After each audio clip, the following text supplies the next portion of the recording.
many of those have been jumped? Okay, the number of fire lines in the northwest side of the fire, and if any have been jumped. Question. When you're talking up here, Yes. they're working, there's nothing been right up here close to this fire. But they're working down here, and we're trying not to waste any effort in the sense of, okay, that one didn't work, let's back up and all that kind of stuff. I wouldn't say that entirely has happened, but not very many. What the thing is here is when we're trying to put this line in, is we're trying to put it in with the highest probability of success. And, so we're not wasting effort and all that kind of stuff. But they're still working in this area and trying to bring it around. Okay, question right up front here. I don't want to be a skunk at the garden party, but the listed cause of this fire is incendiary, and it's on a military artillery bombing range. Did the military start this fire, and if so, why aren't they here? Okay, so the question is, what is the cause of the fire?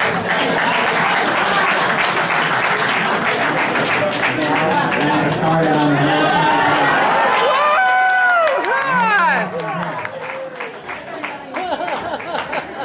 How you doing? I'm Colonel Johnson. I'm the garrison commander at Fort Wainwright, and I am here. Actually, we've got a few of our folks here, and I can talk about the cause of the fire. But before I do, if you look out the window, there's a green Arctic Cat four-wheeler out there. I'll be standing out there afterwards. If there's any active duty military, retirees, or DoD civilians, I'll be standing over there if you want. We're trying to just get a head count to see how many folks we have that could be potentially affected, and then make sure that we're tracking in and able to plug into any resources that we have. So as far as the training goes, or the start of the fire, started in Stuart Creek impact area. We've got, before we do training, there's a bunch of mitigation measures that we take into effect before we allow training to happen. So in this case, you have the Stuart Creek impact area. Units want to do a bunch of different firing of all sorts of different munitions. So we've got fire experts in conjunction with our firefighters and BLM. They look at the fire indices, the conditions. They look at the types of training that wants to be done. They go through and mitigate that, and based on those conditions and then the assets available to help combat any fire that starts, then they allow or don't allow training to occur. So in this case, they took some mitigation measures. They allowed the training to occur. It was artillery training. Did start a fire. Air attack was brought in, used aerial suppression because it's in the impact area. Don't want people walking around down there, and the fire was controlled. And then it was monitored with multiple flights for several days. Is that Stuart Creek 1 then?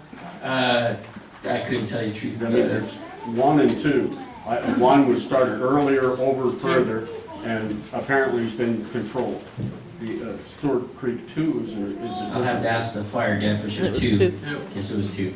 So it was monitored, smoked up, they hit it again, and then when the fire conditions changed and the weather could change, it flared up. And now we got what we got. So, any other military-related Army questions now? Are you saying that you decided that the conditions were okay to have firebombing? Well, it wasn't firebombing, it was artillery training. Whatever you're doing, you're saying that the conditions, you decided the conditions were okay with all the seats you've had and so on? during a red flag warning. Yeah. Yeah, given the mitigation measures that they took, yeah, they allowed the training to continue. Really smart, yeah. Good thinking.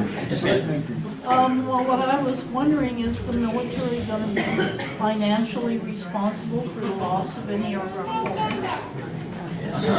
Actually, yeah, okay, she asked, is the military going to be responsible for the loss of any homes? Honestly, ma'am, I don't know the answer to that question. I could talk about costs of the firefighting effort, but not necessarily to your homes. I'm sure they will be. If not, Bernie will pay for it. Hi, Ron. How you doing, sir? Hey, Bernie, how you doing? Thank you, Bernie. Yes, sir. So you admit that the military did start this fire? Yeah, it started on military land and The military military impacting training. Yes, That's a sir. good question. Getting away from the blame game here for a minute. The artillery fire that caused it. Okay, sure, fine. But I'm also aware of some extreme firefighting measures which use artillery shells to back blast the fire and create zones where the fire cannot cross. Is that going to occur at any point if it gets to a certain area of effect, or is that completely off the table due to the weather conditions currently? I'll have to refer that to the firefighting experts. How is that? Yeah. No, we're not using that. I mean, you know, there's not anything like that. I've never messed with any of that kind of stuff and don't plan to. We're gonna go with we're going with those crews, those dozers and all that, and the aircraft to go after this fire. And just so you know, the question was going with possible devices the military has to blast out in front of the fire, right? Yeah, To stop the fire line, spread, just in case someone didn't hear that. You have another question out there? It was listed as incendiary. Is that are high explosive rounds considered incendiary, or is that white phosphorus something more exotic? Well, in military vernacular, you'd be talking white phosphorus, but in this case, it was high explosive. Okay, thank you. Yeah. What would it take for you to call an evacuation? What does it take? What is the criteria before you shut the road down and tell people they need to leave? Okay, the question is, what is the criteria to initiate evacuation, shut the road down, and tell people it's time to leave? It's the city. Hey, Jared, go for it. It's like, hey, here you go. Let the military answer that. No, I'm just kidding. Okay, been working on that a good portion of the day. And I've been working in coordination with a lot of folks. My friend in DNR, my friend in emergency services, all those folks have been, we've been at the table, we've been working on this and drawing out plans. So what does it take? Where are we going to be and all that? I can tell you, excuse me, sir, is when this thing starts getting close to the Chena River, I'm going to let you know. I'm going to say, hey, it's time to go. As it was stated, you don't have to go. But I don't want to worry about you and your homes. Yes. So you know, it's up to you. But once it gets down into here somewhere, I'm going to let you know. And I think I owe you that. And the thing is then I'm going to continue firefighting, and people are going to go door to door and let you know. Ma'am. Being a question just along those same lines, being that there's a good majority of us that work in town every day, and we have to go to work, we can't sit in our homes in limbo. You know, are we talking 10 minutes notice, or are we talking 40 minutes notice? Because Right. it usually does take us about 40 minutes to get home, not to mention the time it takes to actually evacuate. And that's another thing also, like she was saying, if, I am retired, but if I am in town, the evacuation notice comes, am I going to be allowed back to my home? Because we, there's issues there. I need to come back to get my cats and my dogs and. I understand. How about if we have a business at the end of the road, are you going to let us go back and forth even though the road's closed? I do that lighthearted, but in all seriousness, it depends on the situation, right?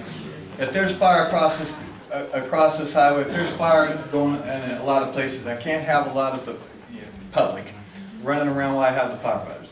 Can't do it. So to answer that question, I can't. It depends. It's situational dependent, but and I want you back in your homes. You know, I don't want you cranky at me and all that kind of stuff. And I get it. And I've done many evacuations, and displacing people is not one of my favorite things. I do not like doing that. 1 minute, I got to, excuse me, sir, but 1 minute, I need to address the time. The time thing is, I'm going to try to give you as much time. Like I'm raising my hand and giving a warning at this point. I mean, we're at a watch, but I'm saying that this fire is growing here, and I'm saying that, you know, higher temperatures, increased wind, lower humidity. So it's going down here, and I'm not saying that it's going to cross the Chena. I'm not saying any of that kind of stuff because it hasn't really got there yet. And you know, we got 1 day of this, and then as I was saying, there's going to be rain and all those things. So it is really hard to tell, but I can tell you, it starts getting down off this slope right here. I'm telling you that it's time to go. How far is it from Chena? What's that? How far is it from Chena? It's boy, I should know this one. This is 3, It's been consistently about 4 miles from the... It's probably more than 4 miles. It's about maybe five or six. That's what I'm guessing. I'm guessing on that. Okay, you were next. Where is the aerial firefighting being utilized? Here. What was the question? What? I'm sorry. What? Where were the aircraft? What was the aerial firefighting efforts being done today? Where are they at? And they were here, here, and up in here. They're trying to slow this thing down, buying a bunch of time so that we can get around that. And like I said, there was, there's 6 air tankers and 8 water scoopers and all that, and plus some helicopters and stuff. But we're working. Gentleman in the back, did I answer your question, ma'am, about time? And you know what? It's going to be very hard to do that. You know, the shopping, the working, and all that. I'm going to try to give you as much time as I can. But it depends on the speed of the fire and all that kind of stuff, right? We will, if we're in town at work, we need to go get computers whenever, where would be open to get doorway.